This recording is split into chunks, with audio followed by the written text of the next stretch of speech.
Heritability is a statistic used in breeding and genetics works that estimates how much variation in a phenotypic trait in a population is due to genetic variation among individuals in that population. It is calculated with the following equation: H squared equals Vg, Vp. Other causes of measured variation in a trait are characterized as environmental factors, including measurement error. In human studies of heritability, these are often apportioned into factors from shared environment and non-shared environment, based on whether they tend to result in persons brought up in the same household more or less similar to persons who were not. Some humans in a population are taller than others. Heritability attempts to identify how much genetics play a role in part of the population being taller. Heritability is estimated by comparing individual phenotypic variation among differently related individuals in a population. Heritability is an important concept in quantitative genetics, particularly in selective breeding and behavior genetics,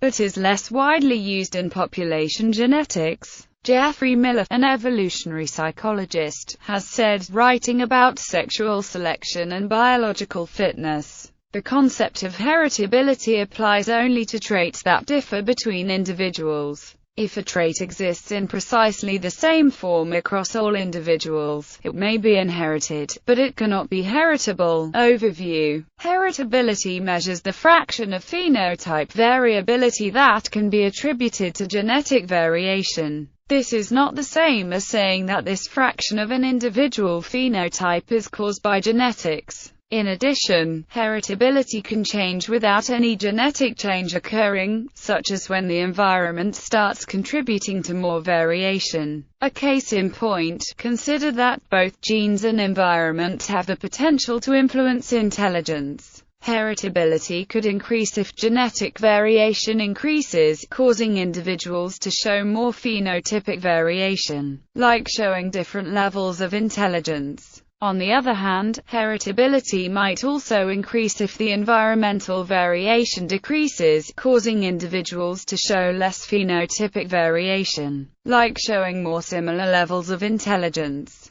Heritability increases when genetics are contributing more variation or because non-genetic factors are contributing less variation. What matters is the relative contribution. Heritability is specific to a particular population in a particular environment. The extent of dependence of phenotype on environment can also be a function of the genes involved. Matters of heritability are complicated because genes may canalize a phenotype, making its expression almost inevitable in all occurring environments. Individuals with the same genotype can also exhibit different phenotypes through a mechanism called phenotypic plasticity, which makes heritability difficult to measure in some cases. Recent insights in molecular biology have identified changes in transcriptional activity of individual genes associated with environmental changes. However, there are a large number of genes whose transcription is not affected by the environment. Estimates of heritability use statistical analyses to help to identify the causes of differences between individuals.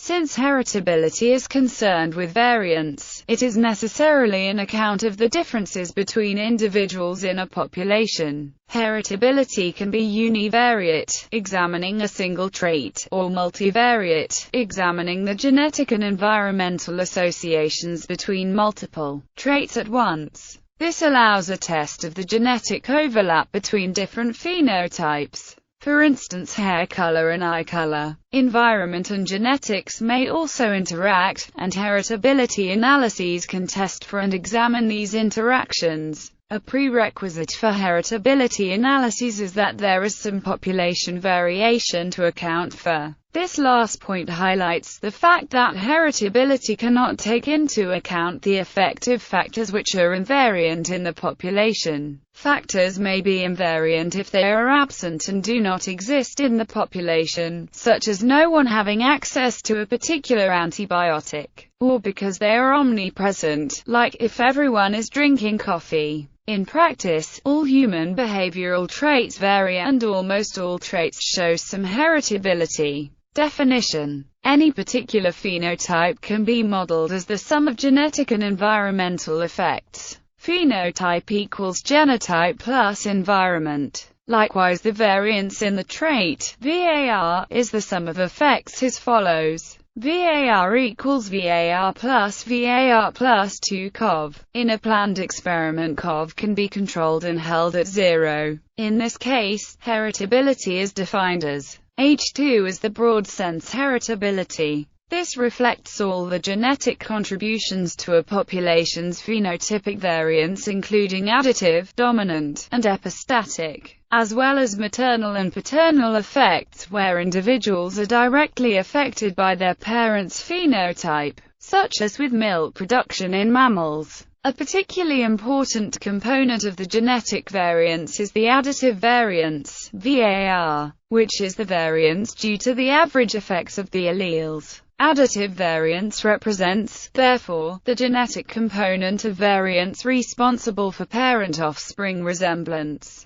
The additive genetic portion of the phenotypic variance is known as narrow sense heritability and is defined as an uppercase H2 is used to denote broad sense, and lowercase h2 for narrow sense. Additive variance is important for selection. If a selective pressure such as improving livestock is exerted, the response of the trait is directly related to narrow sense heritability. The mean of the trait will increase in the next generation as a function of how much the mean of the selected parents differs from the mean of the population from which the selected parents were chosen. The observed response to selection leads to an estimate of the narrow sense heritability. This is the principle underlying artificial selection or breeding. Example: the simplest genetic model involves a single locus with two alleles affecting one quantitative phenotype. The number of B alleles can vary from 0, 1, or 2.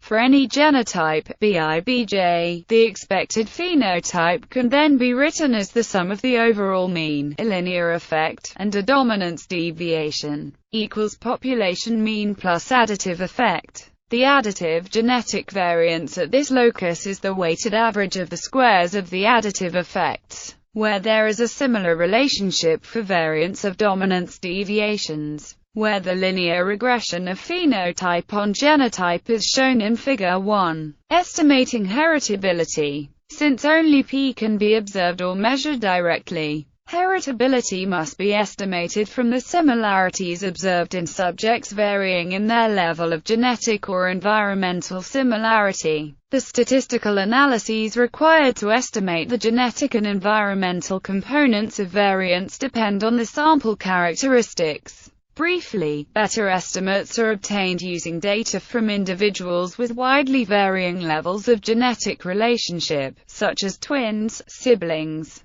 parents and offspring, rather than from more distantly related subjects. The standard error for heritability estimates is improved with large sample sizes. In non-human populations it is often possible to collect information in a controlled way. For example, among farm animals it is easy to arrange for a bull to produce offspring from a large number of cows and to control environments. Such experimental control is impossible when gathering human data, relying on naturally occurring relationships and environments. Studies of human heritability often utilize adoption study designs, often with identical twins who have been separated early in life and raised in different environments. Such individuals have identical genotypes and can be used to separate the effects of genotype and environment. A limit of this design is the common prenatal environment and the relatively low numbers of twins reared apart. A second and more common design is the twin study, in which the similarity of identical and fraternal twins is used to estimate heritability. These studies can be limited by the fact that identical twins are not completely genetically identical, potentially resulting in an underestimation of heritability. Studies of twins also examine differences between twins and non-twin siblings, for instance to examine phenomena such as intrauterine competition. Heritability estimates are always relative to the genetic and environmental factors in the population, and are not absolute measurements of the contribution of genetic and environmental factors to a phenotype. Heritability estimates reflect the amount of variation in genotypic effects compared to variation in environmental effects. Heritability can be made larger by diversifying the genetic background, e.g., by using only very outbred individuals or by minimizing environmental effects. The converse also holds. Due to such effects, different populations of a species might have different heritabilities for the same trait. In observational studies, or because of evocative effects, G&E may co-vary. Gene-environment correlation. Depending on the methods used to estimate heritability,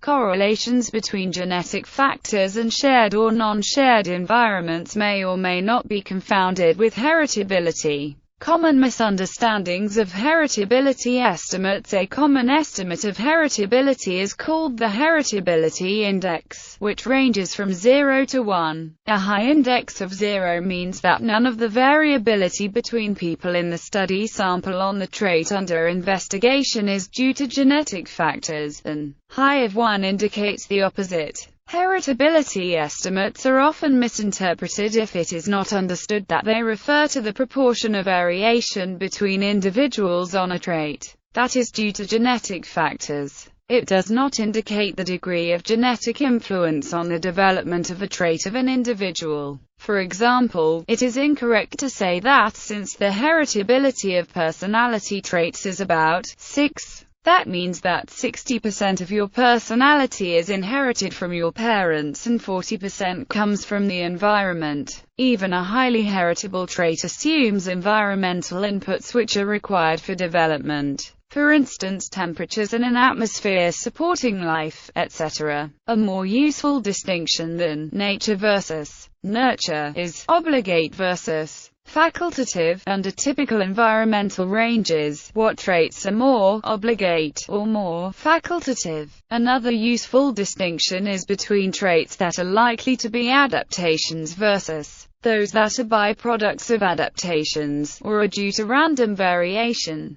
Estimation methods. There are essentially two schools of thought regarding estimation of heritability. One school of thought was developed by Sewell Wright at the University of Chicago, and further popularized by C. Lee and J. L. Lush. It is based on the analysis of correlations and, by extension, regression. Path analysis was developed by Sewell Wright as a way of estimating heritability. The second was originally developed by R. A. Fisher and expanded at the University of Edinburgh, Iowa State University, and North Carolina State University, as well as other schools. It is based on the analysis of variance of breeding studies, using the intra-class correlation of relatives. Various methods of estimating components of variance from ANOVA are used in these analyses. Regression, correlation methods of estimation. The first school of estimation uses regression and correlation to estimate heritability. Selection experiments calculating the strength of selection. S and response to selection R in an artificial selection experiment will allow calculation of realized heritability as the response to selection, relative to the strength of selection. H2 equals R, S as in Fig. 3. Comparison of close relatives. In the comparison of relatives, we find that in general, where R can be thought of as the coefficient of relatedness, B is the coefficient of regression and T the coefficient of correlation. Parent-offspring regression heritability may be estimated by comparing parent and offspring traits. The slope of the line approximates the heritability of the trait when offspring values are regressed against the average trait in the parents. If only one parent's value is used, then heritability is twice the slope. This regression effect also underlies the de Vries-Volcker method for analyzing twins selected for one member being affected. Sibling comparison. A basic approach to heritability can be taken using full SIB designs, comparing similarity between siblings who share both a biological mother and a father. When there is only additive gene action, this sibling phenotypic correlation is an index of familiarity, the sum of half the additive genetic variance plus full effect of the common environment. It thus places an upper limit on additive heritability of twice the full SIB phenotypic correlation. Half-SIB designs compare phenotypic traits of siblings that share one parent with other sibling groups. Twin studies. Heritability for traits in humans is most frequently estimated by comparing resemblances between twins. The advantage of twin studies is that the total variance can be split up into genetic, shared or common environmental, and unique environmental components, enabling an accurate estimation of heritability. Fraternal or dizygotic twins on average share half their genes, and so identical or monozygotic twins on average are twice as genetically similar as DZ twins. A crude estimate of heritability, then, is approximately twice the difference in correlation between MZ and DZ twins, i.e., Falconer's formula H2 equals 2R. The effect of shared environment, C2, contributes to similarity between siblings due to the commonality of the environment they are raised in. Shared environment is approximated by the DZ correlation minus half heritability, which is the degree to which DZ twins share the same genes. C2 equals DZ1 half H2. Unique environmental variance, E2, reflects the degree to which identical twins raised together are dissimilar, E2 equals 1R. The methodology of the classical twin study has been criticized, but some of these criticisms do not take into account the methodological innovations and refinements described above. Extended pedigree design. While often heritability is analyzed in single generations, comparing MZ twins raised apart, or comparing the similarity of MZ and DZ twins, considerable power can be gained using more complex relationships. By studying a trait in multi-generational families, the multiple recombination of genetic and environmental effects can be decomposed using software such as ASREML and heritability estimated. This design is helpful for untangling confounds such as reverse causality, maternal effects such as the prenatal environment, and confounding of genetic dominance, shared environment, and maternal gene effects, but is generally less powerful than the twin design for obtaining heritability estimates.